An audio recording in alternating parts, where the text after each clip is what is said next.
अऊज़ुबिल्लाहि मिनश्शैतानिर्रजीम बिस्मिल्लाहिर्रहमानिर्रहीम। अलकासिबु हबीबुल्लाह। मेहनत करने वाला अल्लाह का दोस्त है। जी हाँ स्टूडेंट्स, मेहनत ही वो कुंजी है जिसमें कामयाबी का राज मुस्मिर है।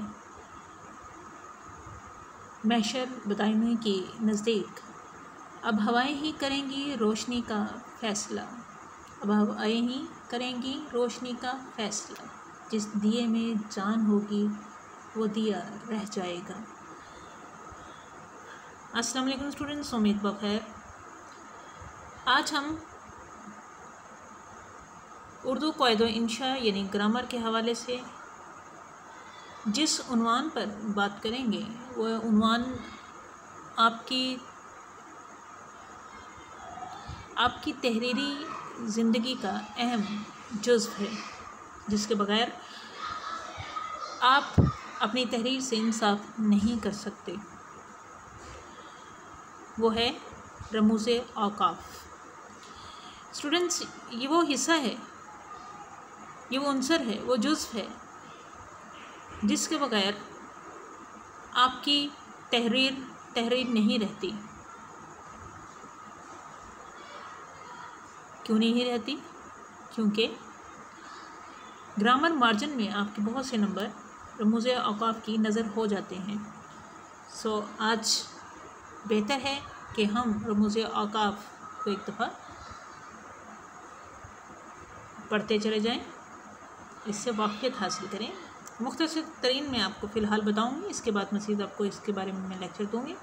रमूज़े औक़ाफ़ सबसे पहले हम देखते हैं, इसमें सख्ता है। सख्ता की अलामत सामने है, जिसको आप कोमा भी कह देते हैं। इसको हम ये वक़फ़े खफ़ीफ़ है, यानी कि छोटा सा वक़फ़ा जब हम लेते हैं तो ये इस्तेमाल करते हैं। ये मुख्तसर तरीन ठहराव के लिए इस्तेमाल होता है। इस्तेमाल क्या है? जुमला में मुख्तलिफ़ अस्मा को अलग करने के लिए छोटे जुमलों को जो है, छोटे छोटे जुमले हों या नाम आए, छोटी छोटी आपकी कोई भी किसी भी किस्म के नाम आ जाएं तो हम उसके छोटे मुख्तसर तरीन वक़फ़े के लिए इसको इस्तेमाल करते हैं। जैसे आपके सामने जुमलों में इस्तेमाल इसका बताया गया है। असलम सख्ता, अकरम सख्ता, अमजद और नासिर आ जाएं। असलम, अकरम, अमजद और नासिर आ जाएं। ये हमारा तकरीरी अंदाज़ है। लेकिन जब तहरीर में लिखेंगे तो कैसे पता चलेगा हमने इसमें जो मुख्तसर तरीन जो है वो वक़फ़ा लिया था, वो हमें सख्ता की अलामत से पता चलेगा। इसके अगला है, इससे ज़्यादा जो हम ठहरते हैं सख्ता से ज़्यादा, वो है वक़फ़ा। वक़फ़ा की अलामत क्या है? देखिए, कोमा के नीचे एक नुक्ता है, ये वक़फ़ा की अलामत है। ठीक है, सो ये मुख्तसर ठहराव के लिए ही इस्तेमाल होता है, लेकिन सख्ता से ज़्यादा ठहराव के लिए, छोटे जुमलों को मिलाकर एक जुमला बनाने के लिए ये इस्तेमाल होता है। जैसे शहद सेहत बख्श ग़िज़ा है, फिर अलामत आ गई वक़फ़ा की, ये लजीज़ है और ताकतवर है। ठीक है स्टूडेंट्स, ऊपर से ज़्यादा हम इसमें ज़्यादा ठहरे हैं। आगे देखिए, तीसरी जो इसकी अलामत है वो है राब्ता। राब्ता की अलामत देखिए, दो नुक्तों की शक्ल में आपके सामने है, जो कौसैन में दिए गए हैं। यह है वक़फ़े लाजिम, और ये भी ठहराव के लिए इस्तेमाल होता है, लेकिन किससे ज़्यादा ठहराव? सख्ता और वक़फ़ा से ज़्यादा। ठीक है, जुमला के दो अलग अलग हिस्सों में राब्ता के लिए ये इस्तेमाल होता है। जैसे दोनों इस्तेमाल करके देखते हैं। असलम, अस्सलामुअलैकुम। देखिए, मुकालमा आप 9th में लिखते आए हैं, सो ये उस लिहाज से देखा जाए स्टूडेंट्स कि ये ख़ास राब्ता की अलामत आप बार बार इस्तेमाल करते हैं। ये इन दोनों पहले से ज़्यादा इसमें रुकते हैं। फिर है नंबर 4 पे तफसीलिया। अब देखिए, तकसीम की गई है, आप देख सकते हैं कि पहले 4 जो हैं इसकी तकसीम कर दी गई है एक लाइन के ज़रिए से। क्यों? क्योंकि ये भी ठहराव के लिए इस्तेमाल होता है। ठीक है, इसकी अलामत क्या है? दो नुक्ते हैं और दो नुक्तों के दरमियान से एक लाइन ख़त्मा की सूरत में लगाई जाती है। ये अलामत यहाँ पे गलती से लग गई है। सो सुनिए जो कहा जा रहा है, इस पर आप गौर कीजिए। दो नुक्ते जिस तरह राब्ता के हैं, लेकिन तफसीलिया में एक डैश लाइन बढ़ जाती है, वो होती है दोनों नुक्तों के दरमियान में ज़रा हटकर, उसको तफसीलिया कहते हैं। ठीक है, देखिए जुमलों में जब इस्तेमाल किया गया है तो यहाँ पे लगा दी गई है। सो इसको आप रहनुमा बनाएंगे। लेकिन इसके इस्तेमाल क्या है? इसका इस्तेमाल देखिए, एक जुमला की तफसील दूसरे जुमले में देने के लिए इसको इस्तेमाल करते हैं। जैसे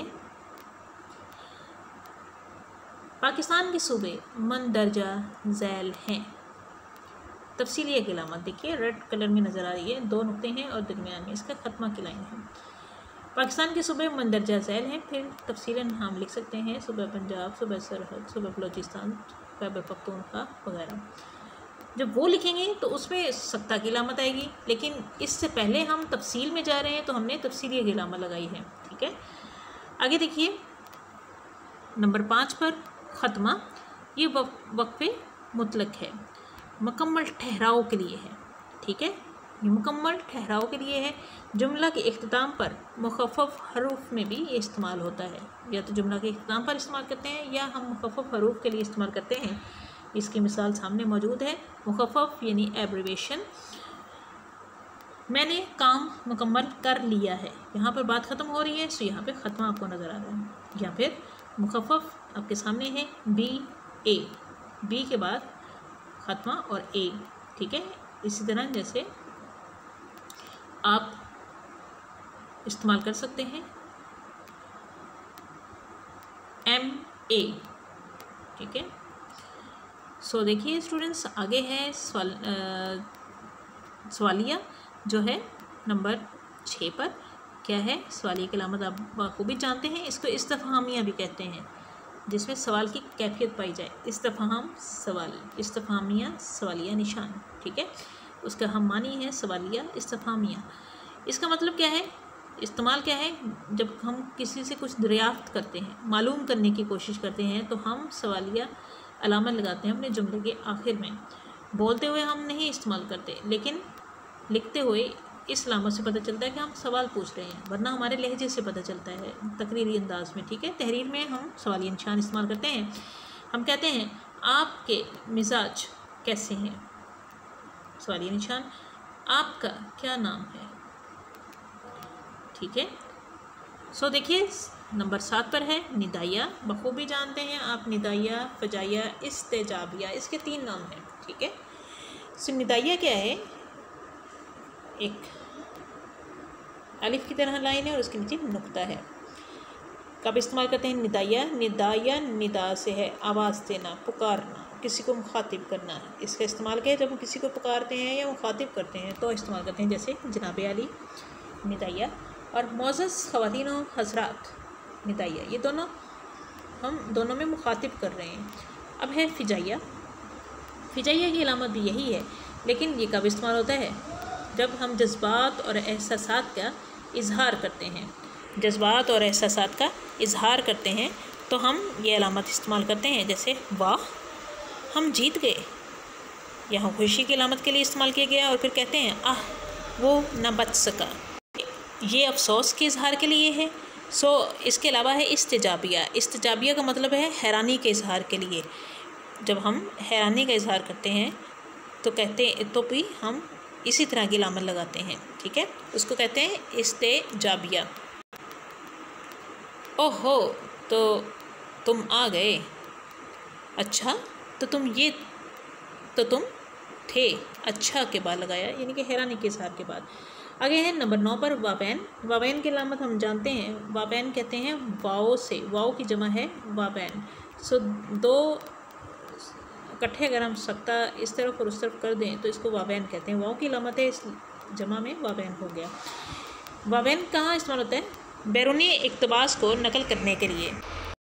जब हम किसी का कौल मनोअन लिखते हैं, किसी भी इक़्तिबास को मनोअन उन्हीं हरूफ में, उन्हीं अल्फाज में लिखते हैं तो हम कोसैन वावैन की अलामत इस्तेमाल करते हैं। जैसे कायद के बकौल हमें काम, काम और काम पर तवज्जो देनी चाहिए।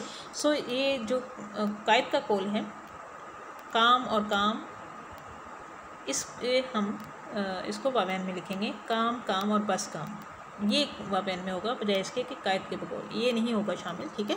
कायद के बकौल ये नहीं होगा बल्कि काम, काम और बस काम वावैन में आएगा, ठीक है स्टूडेंट्स। नंबर 10 पे देखिए कोसैन का इस्तेमाल है। कोसैन का इस्तेमाल क्या है? ये है जुमला मोतरज़ा है। जब जुमला मोतरज़ा हम लिखते हैं तो हम क्या करते हैं, हम इसको कोसैन में लिखते हैं। ये आप पहले भी पढ़ चुके हैं। सो इसका क्या इस्तेमाल है? जुमला में इजाफी वजाहत के लिए, उसके बगैर भी हमारी बात मुकम्मल हो जाती है, लेकिन हम चाहते हैं कि हम इसकी वजाहत दे दें। बाज़ बार पढ़ने वाले को नहीं मालूम होता है कि हम किसकी बात कर रहे हैं। सो शायर मशरिक़ हम लिखते हैं इसको कोसैन में। अल्लामा मोहम्मद इकबाल ने हमें खुदी का पैगाम दिया है।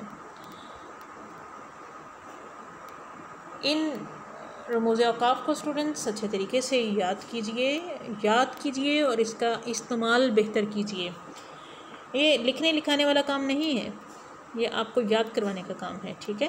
सो रमूज़ का आप याद करेंगे और इनका दुरुस्त इस्तेमाल करेंगे। आप नर्दबान में बार बार पढ़ते आए हैं, लेकिन अभी भी आप इसकी कमी छोड़ जाते हैं। इसी वजह से ग्रामर मार्जिन में आपके मार्क्स कटते हैं। सो कोशिश कीजिए, एक एक नंबर आपके लिए कीमती है। यकीनन आप हिम्मत मर्दा मदद खुदा के मकूले पर अमल करते हुए अमल करेंगे, आगे बढ़ेंगे। वस्सलाम मिस्दरा सना।